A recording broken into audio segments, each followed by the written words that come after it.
Welcome back. Another episode of Through the Web podcast with me, Tawsif. Hi. And me, Dagogo. Yeah, so we had a bit of a hiatus, well, in ways, I guess, from the studio, because as you probably know, I have had COVID. And now I'm back on track and ready to rumble. Awesome. It seems like you lost your voice for a bit a few weeks ago. Not lost my voice, it was just a bit scratchy and horsey, yeah, but it's all right now. Fair enough. But it feels good to be back in the studio. I think the energy is different. It's always good to see Brayden, yes. Which you can't see. So clap for Brayden. 100%. He makes everything tick around here. Mm-hmm. So it's good to have the energy in the studio. And we did a remote one last week, which was interesting. Yeah, it wasn't too bad, but this still feels way better. Yeah, for sure. Hope you guys enjoyed the last one. If you did, let us know. Speaking of which, we got some comments to go over, don't we? Yeah, we do. But first, I want to share my disappointment. Oh, okay. And it's actually related to a comment from Malik Walker. So that's my comment of the week, where he asks, have you guys tried the Pixel Coke drink? Love your guys' channel. I'm not disappointed at you, Malik. That's not the disappointment. Disappointment is on Coke Pixel, because I was one of the first people to put in my email address. They did reach out saying that, yep, you can get it. I've done everything that I could to get it, but you can only get it in the United States. Of course. That's always the case. I was so annoyed. And I actually did this earlier last month. So, and then I forgot about it. I forgot about mentioning it in the podcast. But I was really looking forward to doing a taste test and getting it here. You can get them on Amazon, but it's just not worth getting a few. Maybe that could be our long-term goal. But by episode 25 or something. We'll try it. We'll have to try the and I looked back at other ways of getting it. Unfortunately, we can't. But if any of you have it, I don't know, just send it to us. Yeah. And then we'll send something back to you. Maybe some Cold Fusion merch back at you as a thank you. But other than that, very disappointed I couldn't get my hands and my hands on it. So right. Okay. How are you? What's your comment of the week? My comment is from David. He says, I'm a picky person and you guys' podcast is on my very short list. Thank you. So that means a lot, you know. There's a lot of podcasts out there, and a lot. It's one of the fastest growing media outlets, I guess. This is a thing as well. Like two guys talking about podcasts. It's like a that's the thing. It's a meme at this point. Yeah. But all you really do, so specifically talking about podcasts, all you really need to do is have a mic and an internet connection. So I guess the barrier to entry is quite low. So. Yeah, and we talked about Pod Fade a few episodes ago, which is 6 to 8 episodes in. People do them and then forget about it and then don't do it anymore. So we've continued. So it's good to see we're off that demon in the podcast world. But you obviously had to stay indoors for the mishap. Do you end up watching anything interesting? Well, yes, actually, there was a piece by Vox. Yeah, pretty sure it was Vox. And it was about the music industry in terms of like TikTok. You've seen the video, haven't you? I have, and it's my thing that I watched this week as well. That's fine. We'll talk about it. Let's talk about it. So obviously this has come after the news of, what was that artist that was held ransom by a record label? Halsey, yeah, that's right. So this came after the news of Halsey, and then I guess it's kind of a thing, thinking about how TikTok works with the music industry now.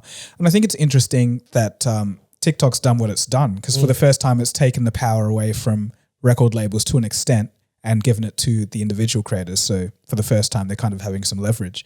So I think it's quite fascinating that TikTok can blow up people so massively. Yeah. It's like, you know, people getting hundreds of thousands of streams, or in the hundreds of millions for some people. Yeah. And it's like the first thing that they've ever put out, and that just wouldn't happen like any other way. I think that's the first time that we're seeing this kind of phenomenon happen. So yeah, and what I loved about the video so much as well is how data-driven it was. So basically sat down, made Excel sheets and really went through. And I think that's what journalism is about. It's not just about an opinion, but you go back and try and pick up as much statistics as possible, have the objective view, and then maybe add your own subjective viewpoint towards the end of the thing. So I loved how deep they went with that. And what was interesting about that video was the record label, so the record deals that happened, how there's the trope of an advance. Yeah. So basically, for those who haven't watched it, do watch it. But the idea of it is that once they sign you, they give you an advance check of say $50,000, and part like 85% goes to the record label, and you get 15% of it. But then basically you have to pay that money back to them through the advance that they're gonna. The advance is basically a loan of like $1 million, and you basically have to make that $1 million on top. And then once you've made that amount back for the label, you get to keep anything on top. So basically, you get into this whole debt straight away, and it works for some people. And the interesting thing is, I asked a friend of mine who's an up and coming indie artist, and he's based in Bangladesh, but he's got like fans around the world.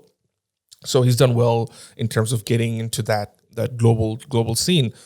But I asked him that, what did you think about this video? And he said, I loved this angle because he's on TikTok. He uses TikTok a lot as well to drive numbers. And he said that it's you can't really know if a deal is good or bad until a few years have passed. Right. So maybe even though the video is great, but it's also very, like recent, like it'll use a lot of recent numbers rather than a longer term kind of thing. Right. So it'll be interesting to see maybe revisiting these numbers with these artists maybe 5 years from now and seeing where they're at, because these deals are very long term rather than a short term kind of thing. But as you said, like TikTok's what they've done with the whole idea of taking the power away from labels, it's been fascinating to see. Yeah, it's an interesting shift. But I have to. So I'm not on TikTok. I don't really, but it will be interesting to see like if this actually shifts the music landscape in terms of like how music sounds like. Like, will it get shorter? Will the hooks come like right at the beginning? Like, will things kind of shift around in terms of like composition? Like, I think it's already happening, because I think we spoke about the radio and of how the medium shapes the content. So I think a lot of the artists that do that think about like how it's going to perform on socials. Will people dance to it? Will people use it in certain ways that will make this go viral, right?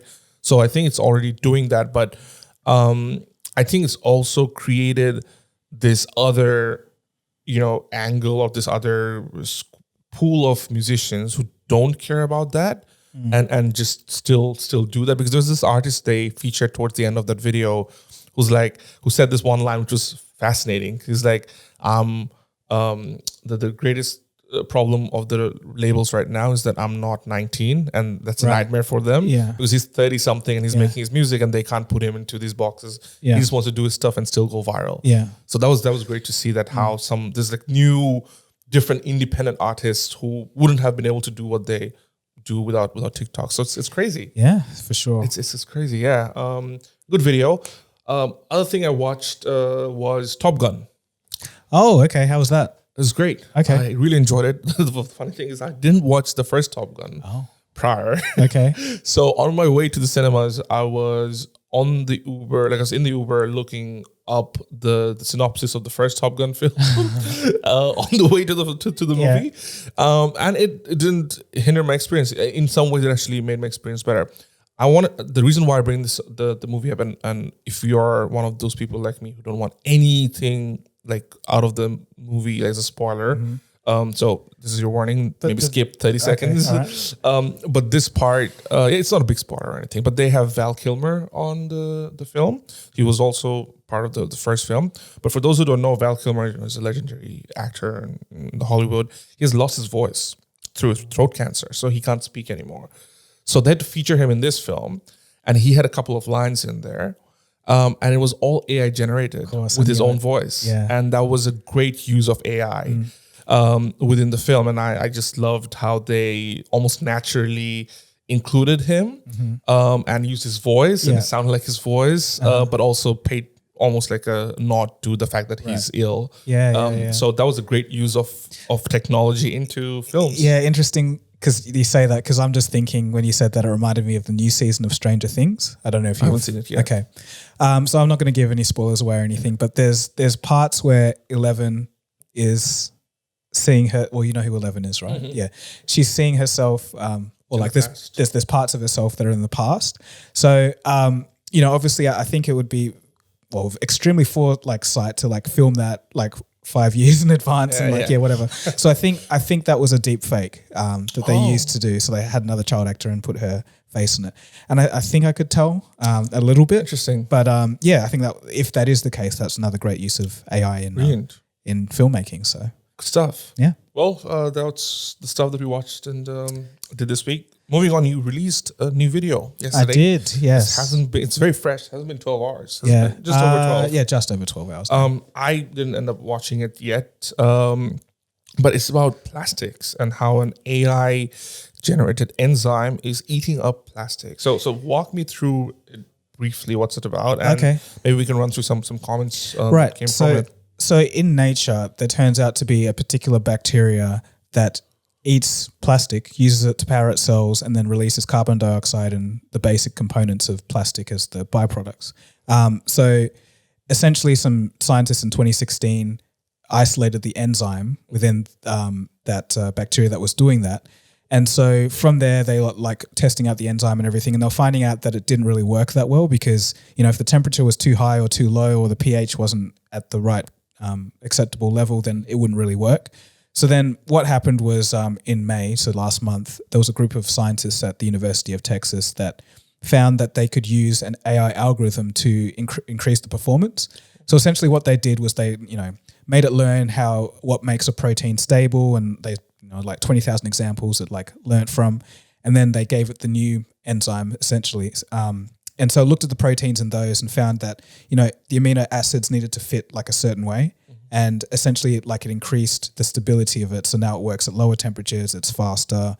Right. And so like this is the first iteration of it, but obviously they can keep going with AI, everything's exponential. So I guess that's the essential synopsis of the video. So yeah, there was a lot of different ranging comments on what people had. Yeah. A lot of people, just because AI was in there, they're like, oh, it's going to take over, it's going to start eating people. And it's like, I can't really say anything today. Right. Yeah. I mean, is it going to start eating us? No. Okay. So that's some assurance. But that's what they all say before they start eating us. So but that's literally the. But look, AI is a tool. It's not sentient. It's not. It's just optimization. That's what we want you to think. Yeah, cool. It'll be interesting to see the video as well and how it drives the future. Do you actually think it could potentially be the end of plastic pollution the way we know it, or it's still far from it? I don't think so. I think it's an aid in reducing the amount of energy input in recycling for sure. Because if you could do this at room temperature instead of having a furnace to burn it or doing other processing, you could just put all the plastic in the in the vat. And then essentially, you have the components to just make it again. And the quality will be higher because it's like the essential amino acid chains. So it's like, you're basically making the plastic again instead of going through this process where it's like, it's warped or like has holes in it or whatever.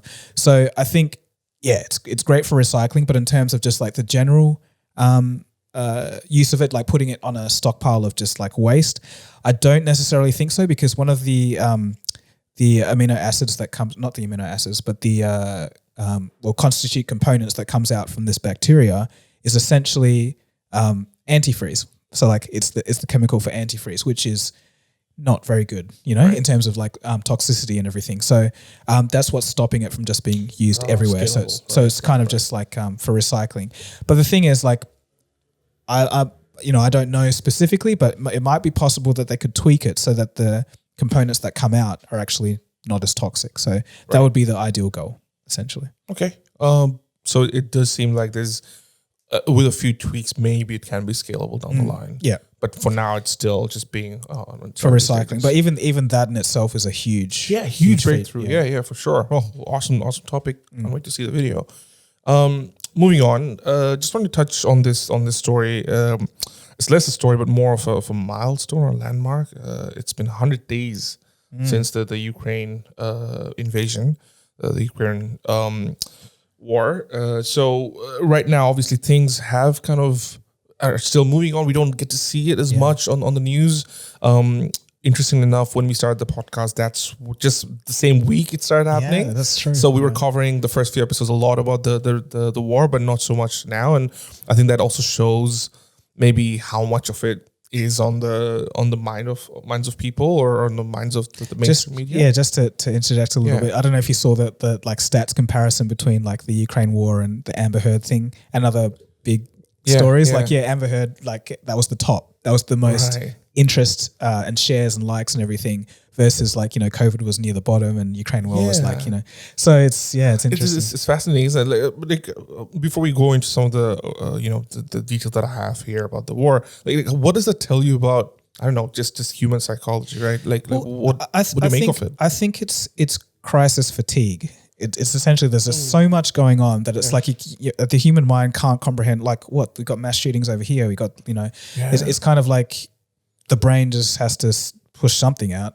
So essentially, I think that's what's happening. And because the war's been going for so long, it's like people become desensitized as well because it's just not there anymore. And I think that's also one of the reasons why people don't talk about the existing wars that's been happening for decades or something in certain areas of the world as much, unless there's something big happening in that area. So you're right. It's crazy to see how especially when you put it down on stats, the fact that Amber Heard's and Johnny Depp's trial is number one and this isn't there. It's really crazy.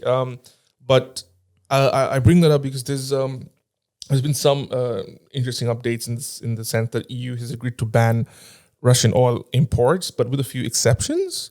So and that's what like the sentence in itself was just very interesting to me, is how we're gonna ban it, but but there's a but in there, so we're not completely against Russia just yet because we have our own interests still in there.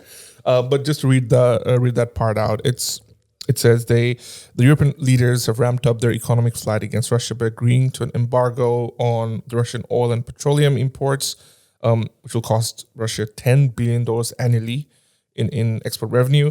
But in a bid to win the approval over Hungary, which warned of catastrophic costs to its economy under a full ban, it carved out a temporary exception for oil delivered by Russian pipelines. So it's trying to protect Hungary because if they ban completely, Hungary's gonna suffer. I don't know how you get out of that, because if you're so reliant on a particular product from a particular country, do you just then wait for the war to die out and then still continue, or do you make plans for such a big? Well, yeah.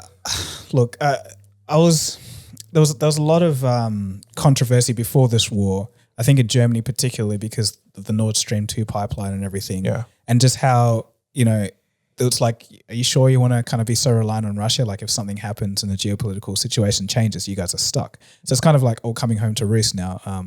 Because essentially Germany is leading the EU. But yeah, like Italy has a large proportion of oil that comes from Russia. So, all of these countries in the EU bloc, they could probably, find a way to find oil from somewhere else. But the key word is expensive. It's not going to be cheap.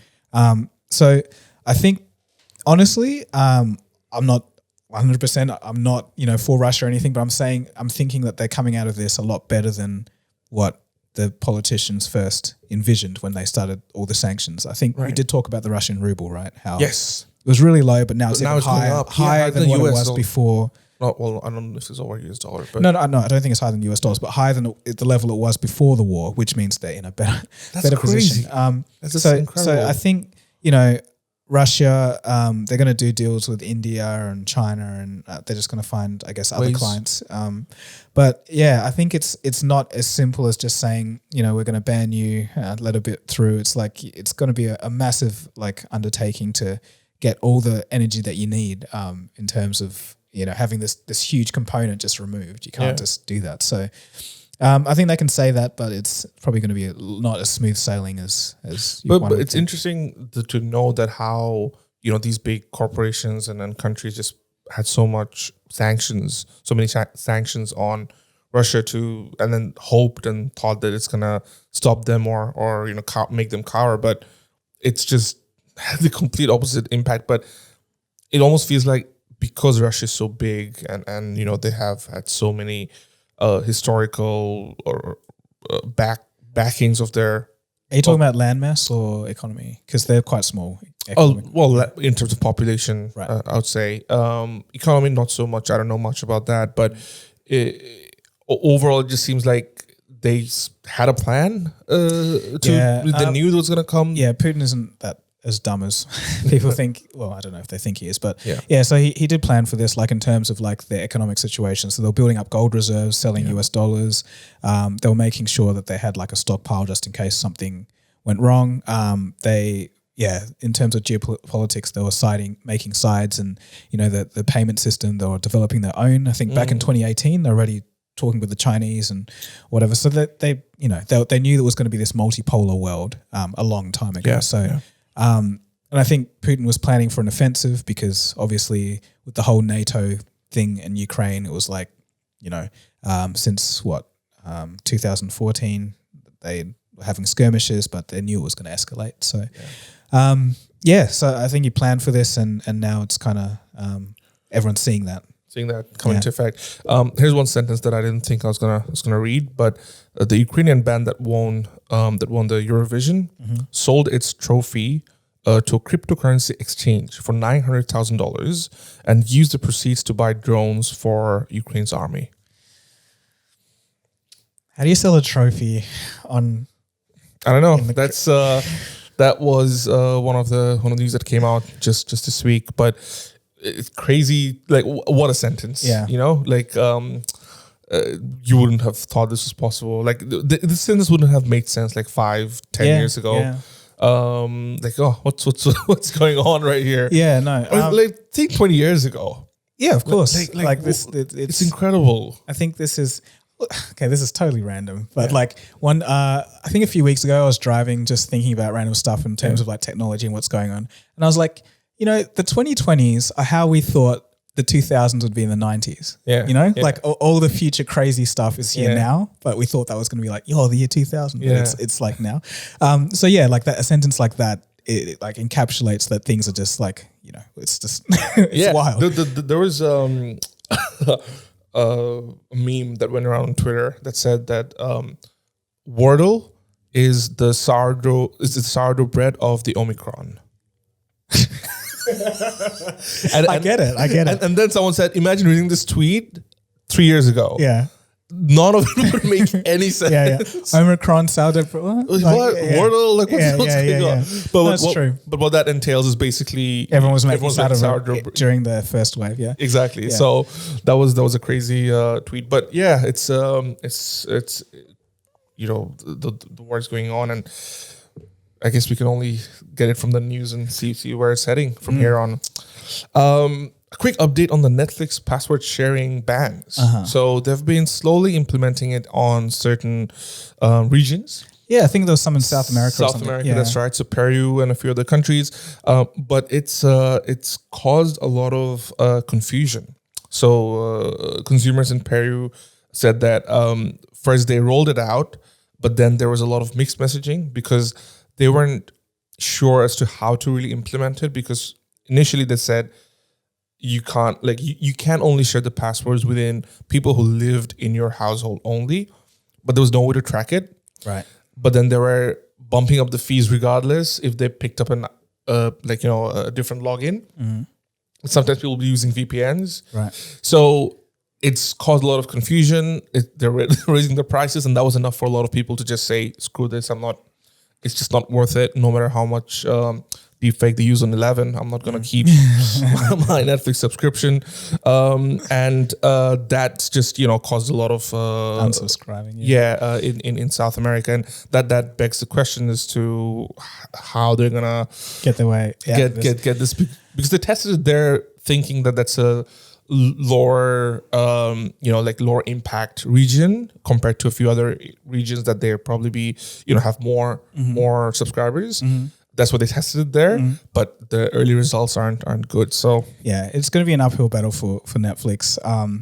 It's good that Stranger Things has come back, because that's actually been very successful so far in terms of the numbers. Okay. The biggest since Squid Game, pretty much. Right. But it's like you can't rely on shows like that every once in a while to just boost your subscriber rate. So, I think I mentioned this at the end of my video. It's like almost like everything Netflix can try to resolve the issue can make it worse, essentially, because it's like at that point where it's like, apart from making better shows and whatever, it's going to be quite hard to turn this recent slide around. It's not that Netflix is going to disappear, but it's going to be not like it was. Yeah, and we don't want to get too political on this show, as we keep mentioning. But there were a lot of comments on your video as well, and a few other places that I see about Netflix is that like go woke, go broke or something.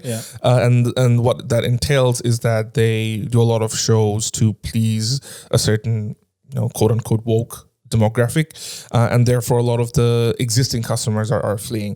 But I think that's not a true outlook, because so maybe because I've been seeing some stuff about what the CEO was saying to some of the staff, because how they walked out on Dave Chappelle's thing, they're making a big fuss. And that's exactly what I was going to say. They kept Dave Chappelle's. No, but the thing is, like, it was a struggle within Netflix. But then now the I think it was a CEO or whatever, he like held a press thing and was talking to the staff and was saying, if you're offended by things, maybe you should leave. Yeah, exactly. And then he went on and said that if you don't like the content, you're free to go. But then that shows you that to make that statement, there must be quite a big proportion, not trivial proportion of people in there that would fit this woke, demographic. So I think it's not good for business in a way, because people may think like that in a collective within the group, but then the wider audience of users would be like, well, like this isn't. But I think that comment's also true for, again, if woke was one side and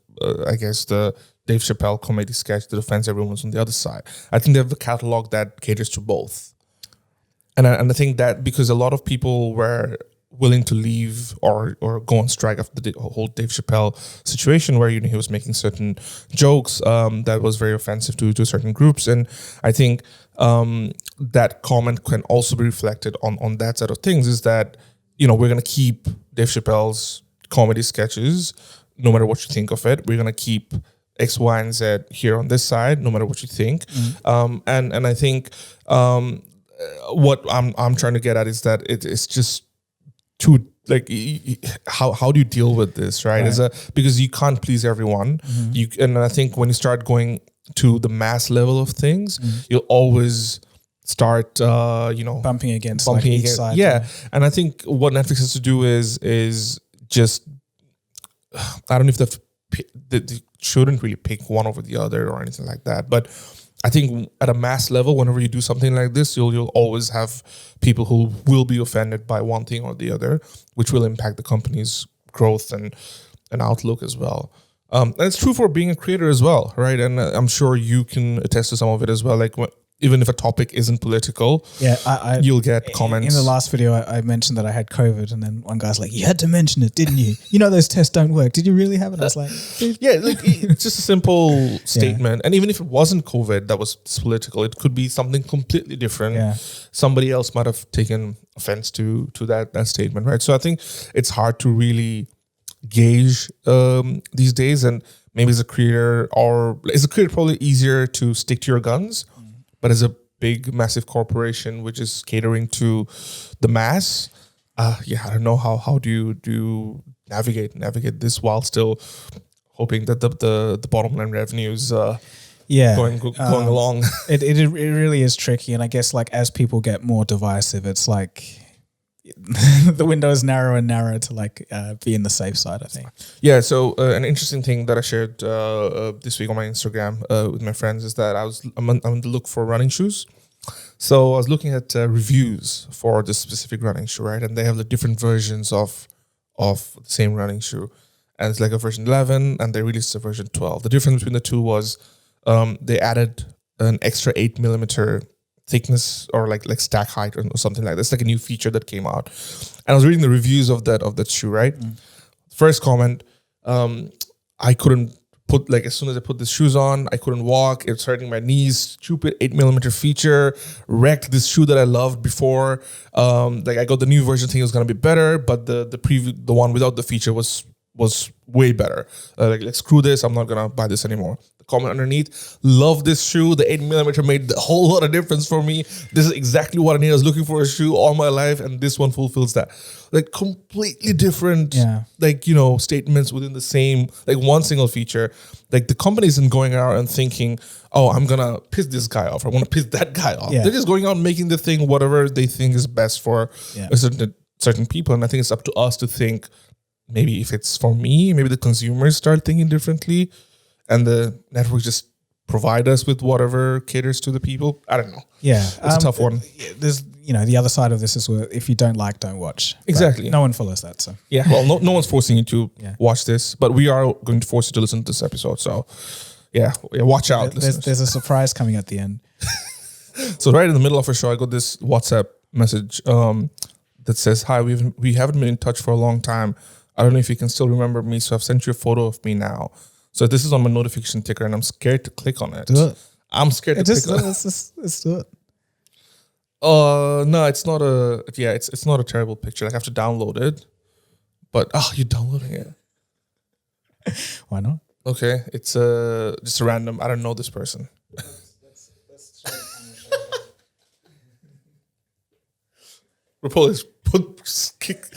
Get this one off, but there's definitely a link under there that I'm not gonna click. Yeah, I don't know about that. It says click for a free consultation. Definitely a spam. But we get a lot of these days on WhatsApp, on Viber, on everything else. Well, I don't so much get messages. It's mainly phone calls and That's emails. a stop for me. Really? There was a week or a few weeks where I couldn't keep my phone down. Pretty much what's happening to you these days, Dagogo. But it was all spam calls and spam messages. Right. It's really gone down over the last couple months, I'd say. Okay. Yeah, it's reduced for me, but I still get them. So yeah. Well, speaking of surprises in the end of the shows, whatever that is, it's no surprise to us that Elon Musk is back in our story. Yeah. So there's a comment there who basically said that we should entertain him because he's a fascist oligarch or however you want to frame him, depending on your outlook of the world and perspective of him. But I found that comment interesting because we're not necessarily Elon Musk fanboys. We just cover news that we think is relevant to our audience and relevant to the things we do in our space. So somehow his comments always end up being relevant. Yeah. Okay. Well, look, I haven't seen maybe I have, but I haven't heard of this. So tell me what he was talking about. Yeah. So it's about remote work. Oh yes, I have heard of this one. But go on. Yeah. There's a Twitter account that leaks. What's it called? Internal emails. Tech emails. Internal tech company. Emails. Okay. Right. Yeah, something like that. Yeah. So what they do is they have this big company emails that come from these CEOs and stuff that they share with the world. And a couple of emails that came out from Elon that was 2 days ago. Yeah, May 31st. And the subject is remote work is no longer acceptable. And it was to exec staff to start with. So basically the executives. So it says that anyone who wishes to do remote work must be in the office for a minimum, and I mean minimum, of 40 hours per week or depart Tesla. This is less than what we ask of factory workers. If they're particularly exceptional contributors, blah, blah, blah. Moreover, the office must be a main Tesla office and not a remote branch unrelated to the job duties. So he basically wants everyone at the office, no more remote work. But this was initially to the exec staff, and then there was a follow-up email that says, just to be clear, that was the subject line, just to be clear, he wanted it for everyone. So everyone is required to spend a minimum of 40 hours in the office per week. The office must be where your actual colleagues are located, not some remote pseudo office. If you don't show up, we will assume that you have resigned. The more senior you are, the more visible must be your presence. This is why I've lived in the factory so much, so that those on the line could see me working alongside them. If I had not done that, Tesla would have gone bankrupt.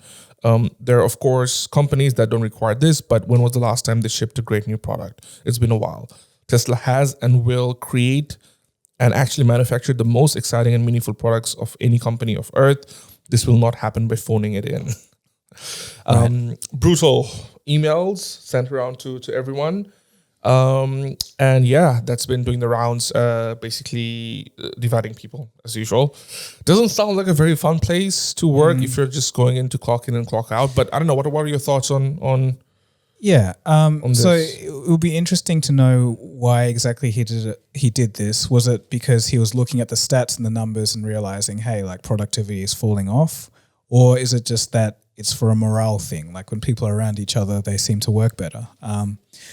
I don't know which one of those it is, because there's been some studies saying working from home hasn't been that bad for productivity. In fact, it's helped some people, but I don't know. It'll be interesting to know why he's done it, but I can see why people will be, upset over that. There's a third theory saying that he's basically looking to fire people without severance pay. Oh, yeah, maybe. Just saving up on some cash there. But it's and the funny thing is, someone shared that, hey Elon, a lot of people are talking about this leaked email. Any additional comment to people who think coming into work is an antiquated concept? And Elon Musk replied, they should pretend to work somewhere else, not at Tesla. Yeah, that's pretty brutal. That was pretty brutal. Yeah, and I thought, my viewpoint is that initially when he sent it to the exec staff, I thought it made sense to an extent because, they're the leaders, they're the department heads. You should be leading by example. So I thought that made sense, but only if they had some sort of stake in the company, not if they're just being paid a regular salary, right? I think it has to make you have to be passionate about the product that you're building. If it's your own thing, it'll just automatically come, right? The fact that Elon was spending, days and nights in the factory beside factory workers is because he's passionate about the product, right? If you don't have that passion, first of all, then it's your fault, Elon, for hiring people who are not passionate. And number two, of not having a certain degree of compensation that makes people willing to work. Because you can't just, expect people to magically be passionate about something you are doing by yourself, right? Yeah. So I think, initially the exec stuff made sense, but it has to come through some terms, in my opinion. And then he sent it to everyone. And that's where I thought it's breaking down, because the rest of the company will not be as passionate as you. This is just the truth. So do you think that, can you see his side, or do you think that it's totally... No, I do see his side in the sense that he wants people, he wants to build great products, right? I don't think he's going out there and be like, no, I want to ruin these 400 people's lives and give them no family time. And there's this funny bit where in Super Pumped, the Uber, the story of Uber series, TV show, the CEO there's this one small bit where he says, this is the start of a scene, right? He's just walking into an office room and he's like, the next time I hear about those 3 words, work-life balance, and then they go into another scene, right? Yeah. And then that was like a nice kind of addition to how a lot of the CEOs think, that they don't think work-life balance exists, which again, I agree with if you're the one building stuff, because you have to think of the greatest inventors, artists, musicians. They don't have the work-life balance we think, a 9-to-5 job would have. But then that's the reason you're the innovator and not the rest of the company, right? And if you want the rest of the company to behave that way, you have to first of all hire people who are passionate. So if you don't hire, that's your fault. And number two, compensate them enough to make sense for them to not spend time with their family. Yeah. Okay. Well, that's my take on it, at least. I just think the only solution is communism. So communism. So basically, straight into a political angle, but okay. Communist Teslas. So every worker, is in the same ranking within the company. So I think that's the only way to fix this. Yeah. Well, there you go. That's sarcasm, by the way. Sarcasm. I don't know. It's a tough one. I do see that. People should have some flexibility if they want to enjoy their work a bit more. But on the other hand, maybe there's some dip in productivity that we don't know about. So he's trying to shore that up. But and I think it's interesting you mentioned how there are some data that showed that working from home has improved, and for some it didn't. And I think again, it goes back to the very first episode we did on the Great Resignation, where we spoke about how just very different personalities, different work, levels, different industries require different inputs, right? I think it's very, very dynamic. It's not something you can paint with just one color, and that's where the differences of people wanting to spend time at home versus people wanting to go to office just comes in. It's just, different people work differently. It's just how it is, right? And I think what the pandemic has shown is that a lot of people do prefer working from home, and I think that was the great shift. And maybe because a lot of people are doing that, he's probably pissed as well on that. Is that I'm paying you not to just he just probably sees it as lazy. Yeah, and he's mentioned it a few times over the last few months as well, that people need to start getting off their couches and do more work. So I don't know, but it did open up a lot of conversation about remote work, and that's why we brought it up, not because Elon Musk said it, but if you just look up Elon Musk remote work on Google, you'll see like so many people just talking about remote work. But speaking of employees, apparently there's a labor shortage that's still continuing. Yes, great segue, Dagogo. Well done. So a lot of American companies and American industries are suffering from, and I think it's the same around the world. If you just go out, like here, here as well in Perth, most isolated capital city in the world. Those who don't know, if you just walk around, and you see a lot of staff wanted everywhere. I think part of it is because of COVID. It's happening, so spreading through later than everywhere else. Therefore, people are getting sick, not enough employees to cover shifts, blah, blah, blah. But I think in general in the USA, what's happening is... just a small point. Yeah. Do you realize how no one says USA anymore? It's always US. But continue. Yeah. I think... Yeah, you're right. But what did I just say? USA? You said USA. And I was like, that sounds weird. Yeah. Interesting. Why do you think that is? I think it's just because people are going to get offended, but I think it's just that a bit of loss of prestige. It's like, it's the US. It's not the USA, Like, really? But I thought a lot of people in the USA would say in the US. Now, but I remember it being more, it was always USA, Like, true. It's only in sport stadiums though. US. I can just picture Simpsons. Maybe just cut this bit out. I don't know. No, nothing's offensive here. We're not. Are you sure? Really. I can feel like rockets coming through the camera lenses. Not that offensive. No, but anyway, sorry. Continue. I derailed that. No, that's fine. This is an interesting part anyway. But in the land of America, there are a lot of swimming pools that are being closed off because there's a shortage of lifeguards. So for Memorial Day weekend, they had a lot of welcome swimmers, but a lack of lifeguards prevented 1/3 of the public pools in the U.S. from opening this summer, according to the American Lifeguard Association. But I don't know why there's a shortage though. It's like, because you mentioned in the start of the podcast, not this, but the first episode, is how big companies are giving out like incentives, like if you join McDonald's, I'm going to give you an iPhone or something. So even like worldwide, it seems like a trend that's been following for a few months now. It's just not enough workers. The pandemic related stuff, in terms of analyzing what's happening, I think it's one of the hardest things to do, because there's like an economic aspect, there's like a social aspect, there's health aspect. But then, they all come together and merge through, and like it's always shifting. So it's hard to tell what exactly is causing this. But I assume it's just maybe people trying to change careers, find new stuff, people being, like the COVID era kind of made people reconsider what they wanted to do, I think. And maybe it's just like a lot of people don't want to work in restaurants anymore, or restaurants aren't doing that well either. So I don't know. It's hard for me to pinpoint. It's so I got the next bit from Morning Brew, which is a newsletter. Maybe we should start our own newsletter. Who knows? They said the U.S. job openings are outnumbering. They said U.S. job openings are outnumbering unemployed people by a 2-to-1 ratio. And our empowered workers are ditching some jobs for better pay and treatment at others, especially in low-wage and seasonal industries. On top of that, critics say that the Biden administration has not moved quickly enough to bring in more seasonal foreign workers through the H-2B visa program, which can help employers' staff to cope up with the summer. So what this has done is actually pushed a lot of focus to getting a lot of teenage workers in the industry, which is probably why they're offering iPhones to entice this demographic in as well. So it kind of makes sense there, I guess. Yeah. It's a very US specific problem, but the sounds of it.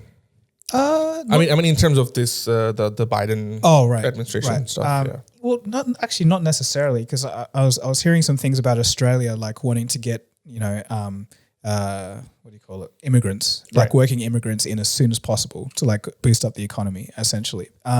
So I don't think it's actually just so maybe it is a COVID thing, because during COVID people weren't able to travel, and obviously that has caused, like the universities, for example, you'd have a whole influx of that was a huge cash cow.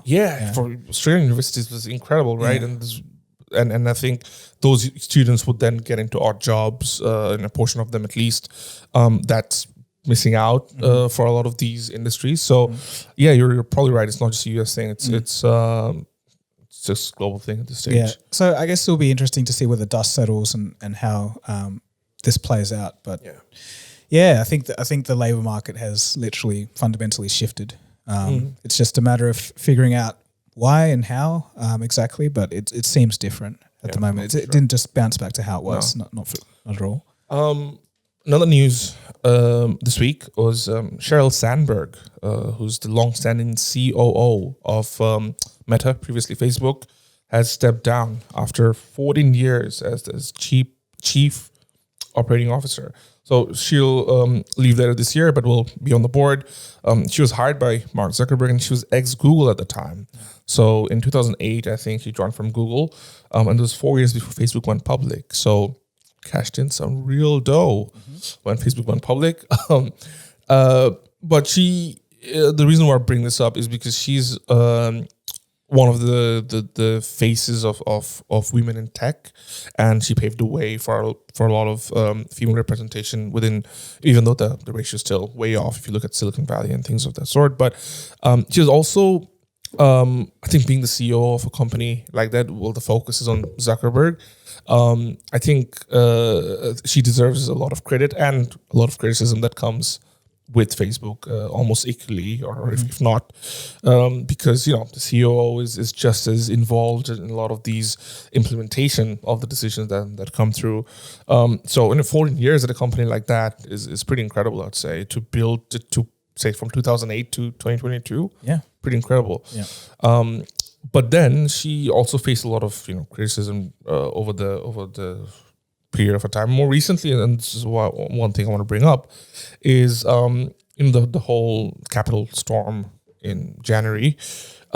She said that and she's only did the interview last month where she said it was largely organized on platforms that don't have the abilities to stop hate and don't have standards or the transparency that Facebook has.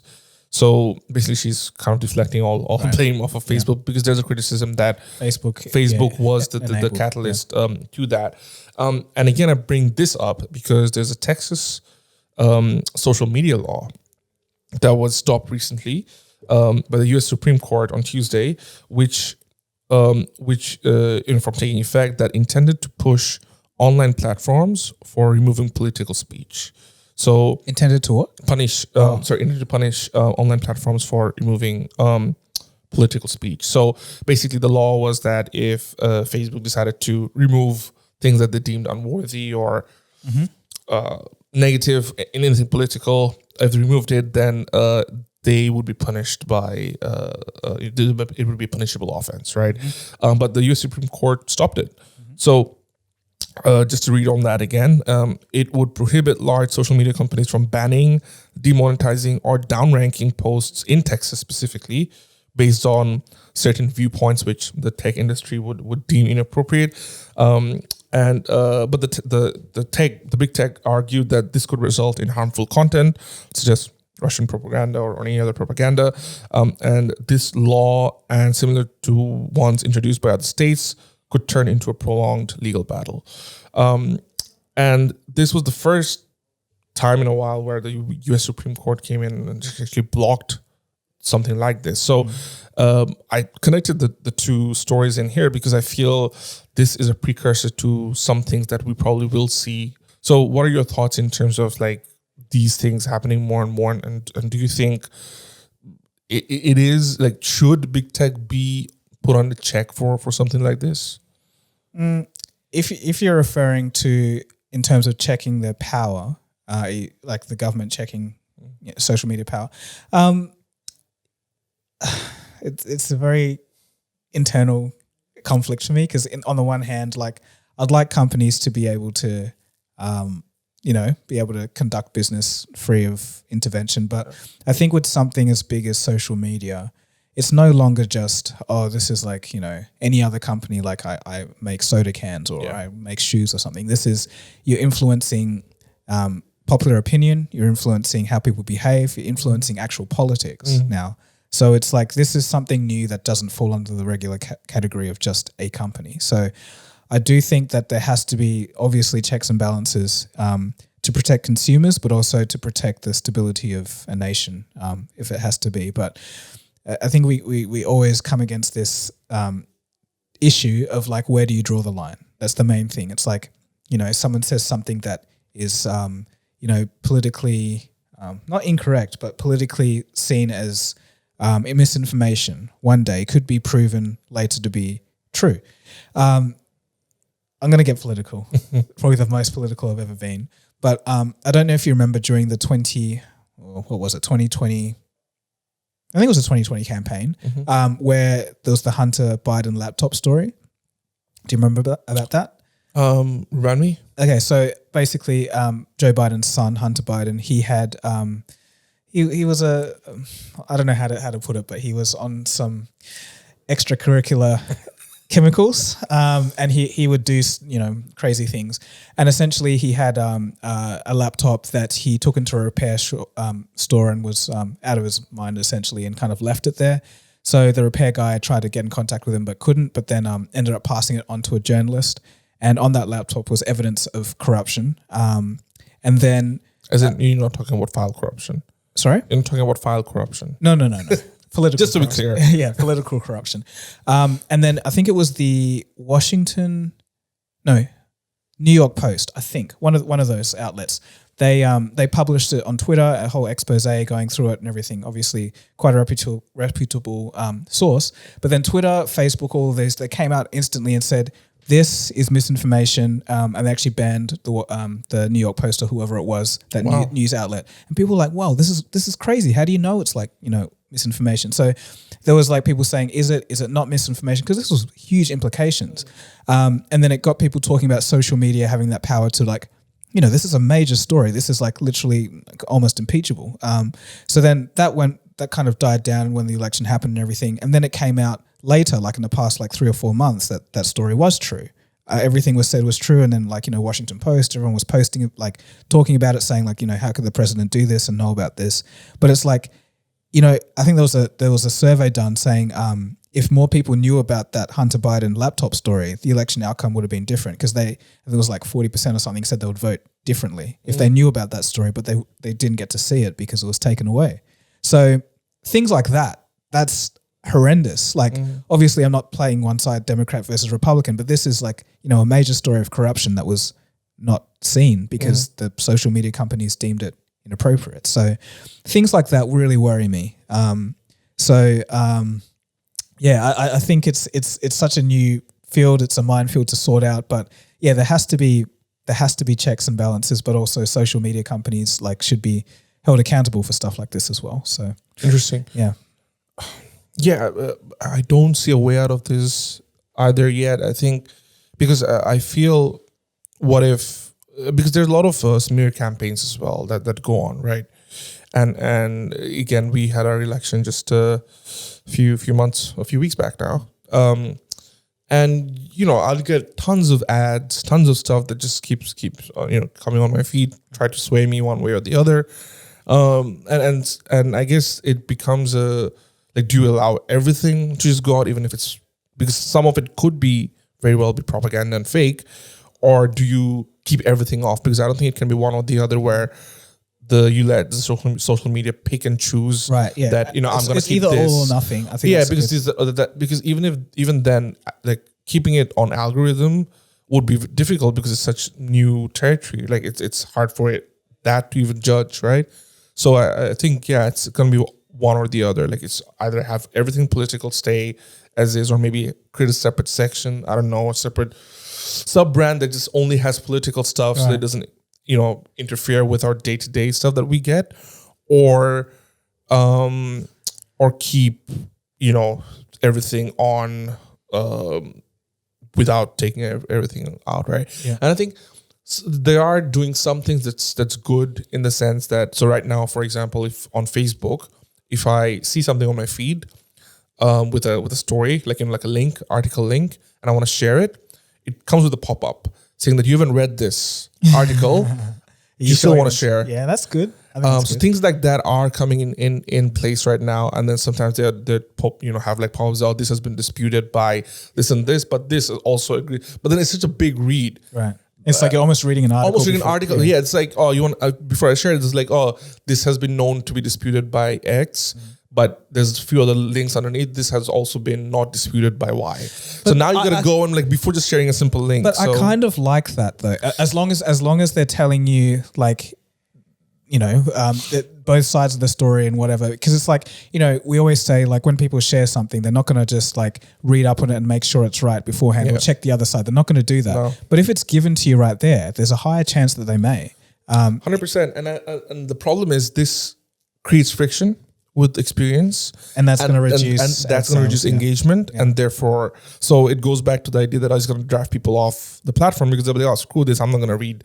People's attention spans are smaller, right? They're not going to read, a 5-minute read before sharing something. It's because, but then again, like maybe it's how passionate they are about it. Like if you're like, this is a pressing issue for you, and like your friends have been discussing this, you may read that. Yeah, like I probably would if you're right. Like in certain topics I would, in certain topics I wouldn't, because. But again, like how deep is that topic in terms of having a political outcome or a general outcome as well, and leaving it with people like. Trolls will abuse it as well. Like on Twitter, have you seen like how that's the new trend? Everyone's like sensitive content, and you click it and it's like, oh, this picture says otherwise. And it's just a picture of otherwise. That's the most common one. Yeah. I've just seen pictures of cats just sitting on a keyboard. Exactly. Yes, and people are just abusing the hell out of it in terms of what was it, like reporting it as offensive? Yeah. Like self-reporting that this could have offensive content. So.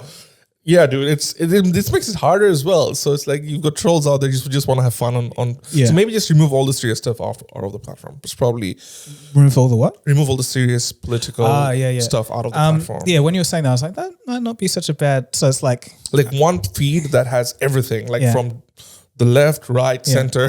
Yeah, and it's up to you. It'll be like chaos and people like blowing each other up there. That's but it's it. like That's it. Like that can be a way. Just take that shit away from our feed. Call it like Meta Plus. Yeah.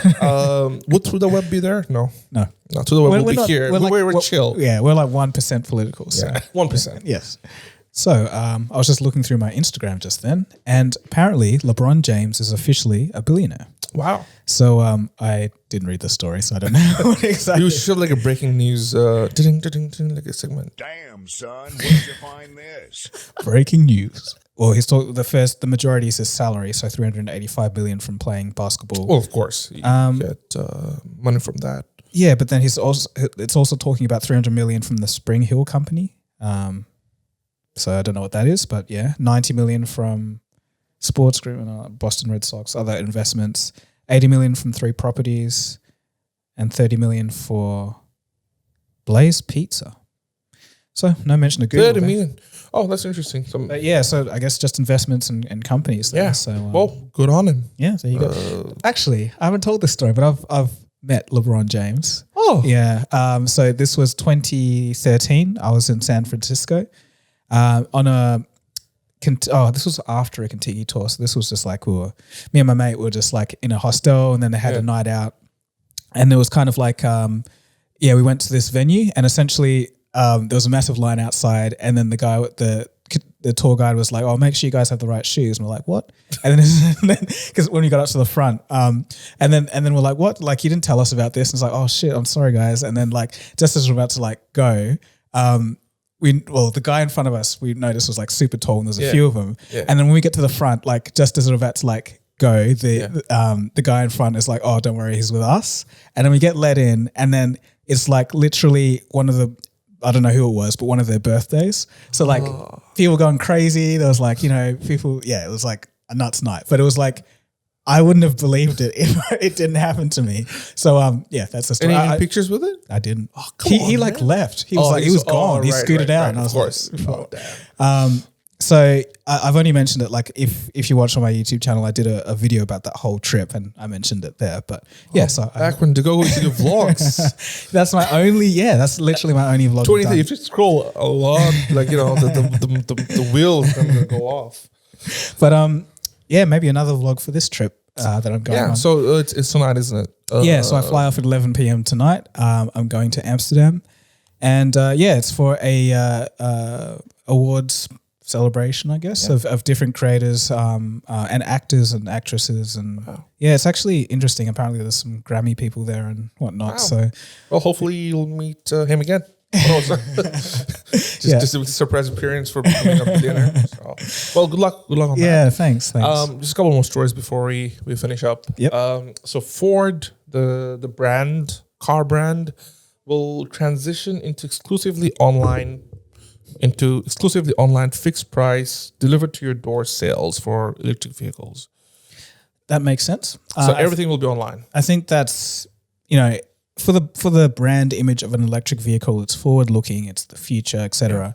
So it's kind of like an online sale without a middleman. Well, without a middleman, just you directly to Ford, no dealers, whatever, and delivered to your door. I think that makes sense. The people that are in that category would be more used to buying stuff online. They'll be into technology and all of that. So, I don't see. Yeah, and basically says that there'll be they have to go to like non-negotiated pricing.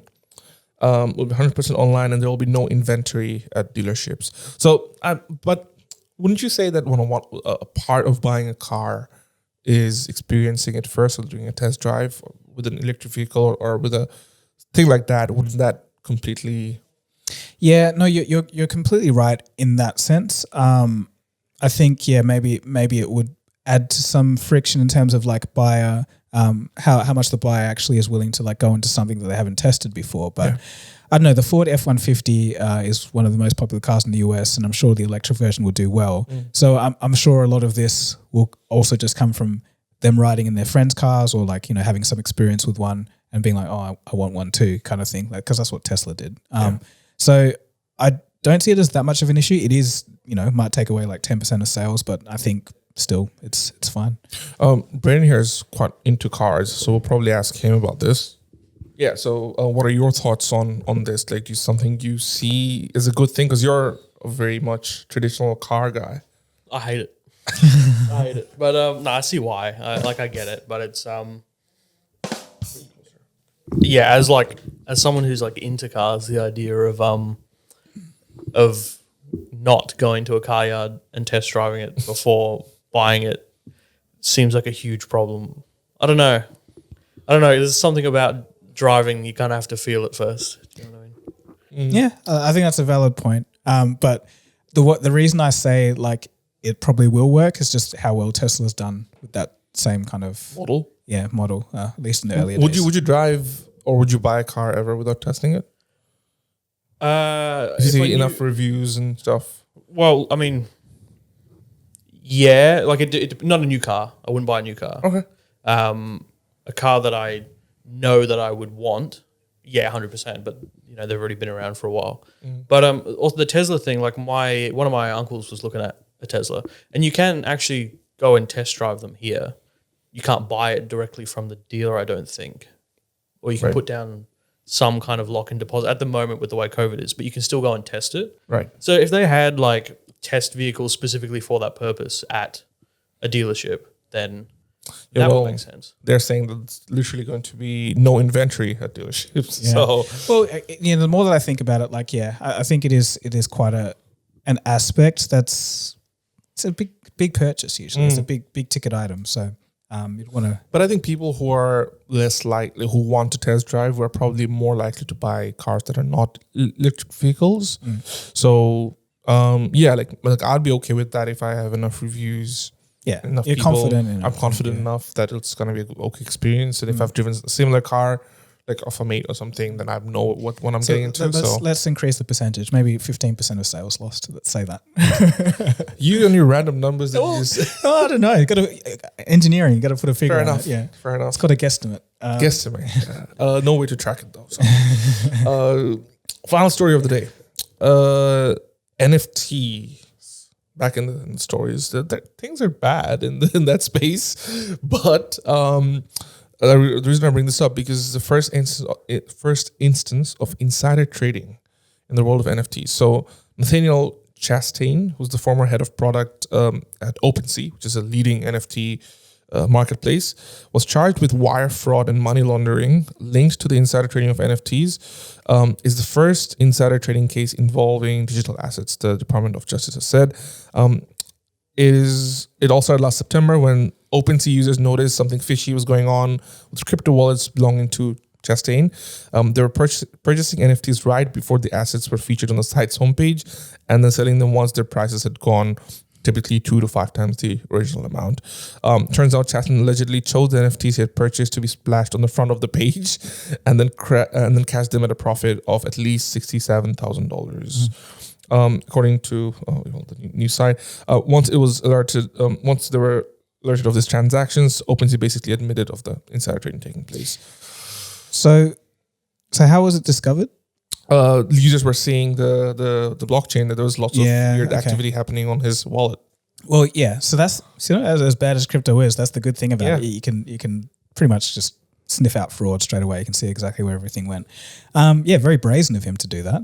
Yeah, and plus, it's kind of stupid. Dude, you're like the head of product at OpenSea. Yeah, maybe he's just your thinking wallets. no one would notice. But people have time. That's true. Some people have time. He only profited 67,000. Yeah, that's what it said. I'm not sure if it's for each NFT, but that was the total profit amount. So I'm guessing that's not worth it, man. I know, not worth it. Leaving it's probably. Oh, so here's the thing. As of March, Chastain has worked on a new NFT project. His charges carry a maximum of 20-year prison term. For 67K, bro. Crypto bro. Damn, son, where'd you find this? That's the perfect one for that. That sucks. But related, this is the surprise, everyone. I'm releasing NFTs. Really? Please don't. You've missed the boat, but I know. So honestly, so it actually is true. Like the wheels have been going for like a year. So it's there's been disaster after disaster, and I've spent money on artists and everything anyway. So I'm literally just going to throw it up on there and if anyone wants to buy it, not promote it. So. So there will be Cold Fusion NFTs, but you would never hear about them. You'll never hear about them. So that wasn't actually what I was going to say. Like for the surprise, I just made it up. It's it is true. But I made up the surprise thing. Yeah, go on. No, but you haven't watched The Office, have you? Oh no, not really. No, okay. So there's this really funny episode where Michael Scott, who's the main guy, he keeps saying, "Oh, it's gonna be a surprise! It's gonna be a surprise!" For the whole day, makes the entire office wait till 5 p.m. There's this really awkward scene towards the end of few minutes. Everyone just surrounded around him. It's so what's the surprise? And he just goes "This is the surprise." He doesn't say anything, and then it goes again. It's just so awkward and cringe. And was there anything? No, everybody started walking away. It was really. It's cringe and sad. Right. So you're relating that moment to what happened you. Then. Well, look, NFT. But at least you have something. Yeah, something. So we'll see.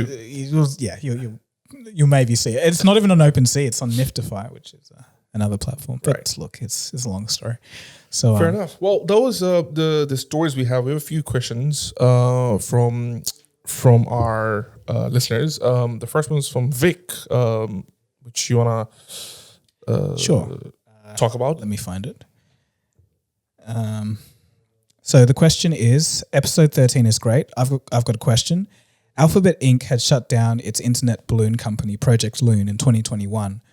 I found this an amazing idea back then. However, it would not be able to compete with Elon Musk's Starlink. As we know, Elon offered the Starlink service to Ukraine during the war.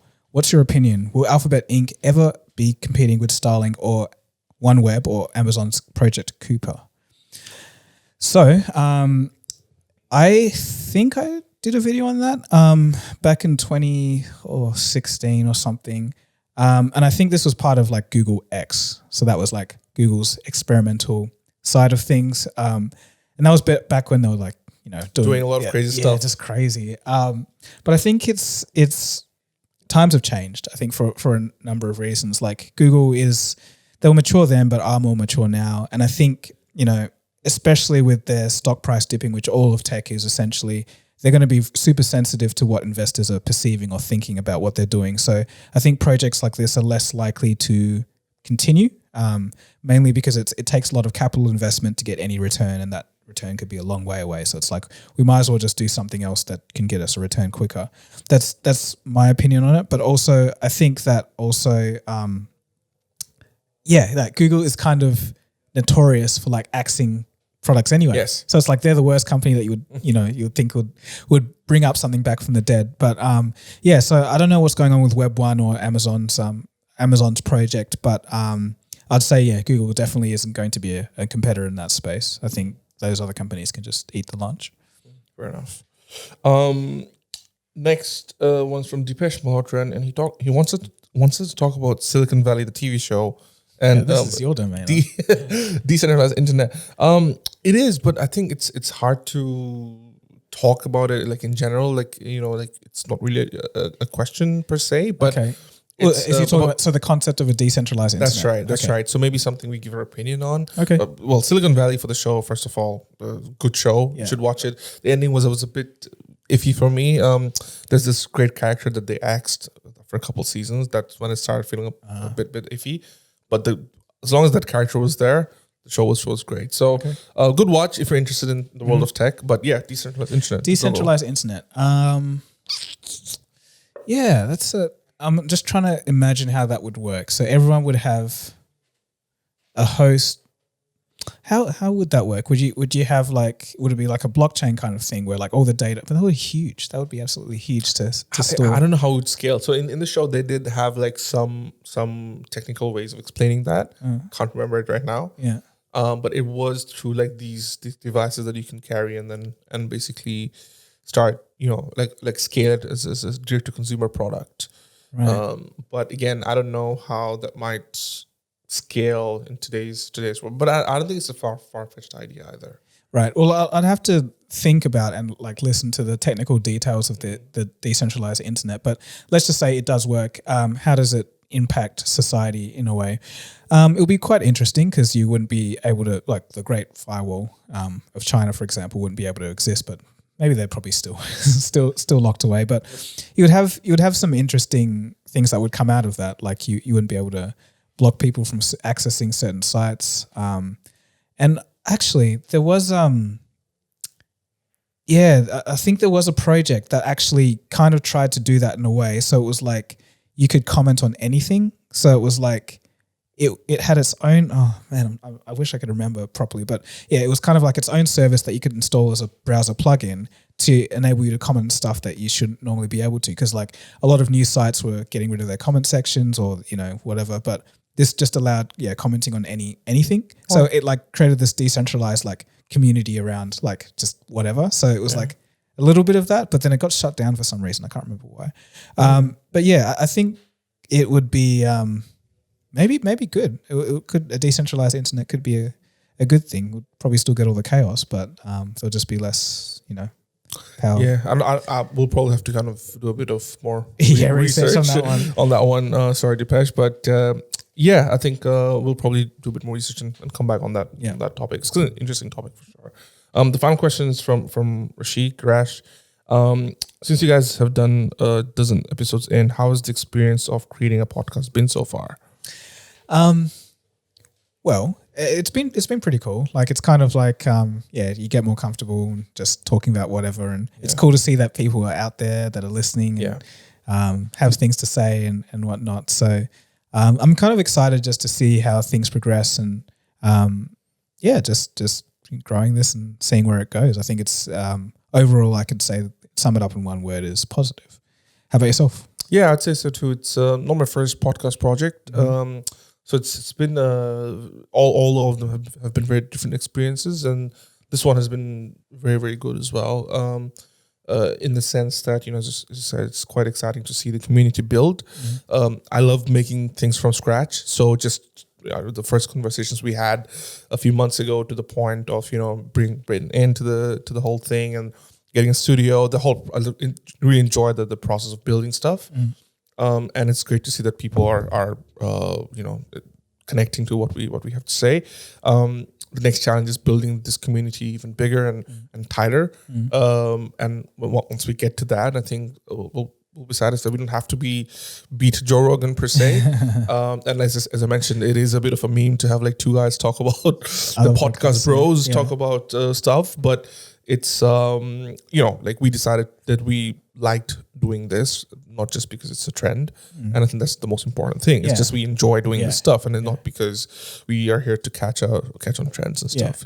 No, I think it ties in perfectly because whenever I make a video, there's so much else to talk about, but also like we just talk about this kind of stuff happening all the time. It's like, might as well just do this. And that's how a lot of the things start anyway. So here's to 100 episodes and more, and we'll see where we go from there. That's the end of the show.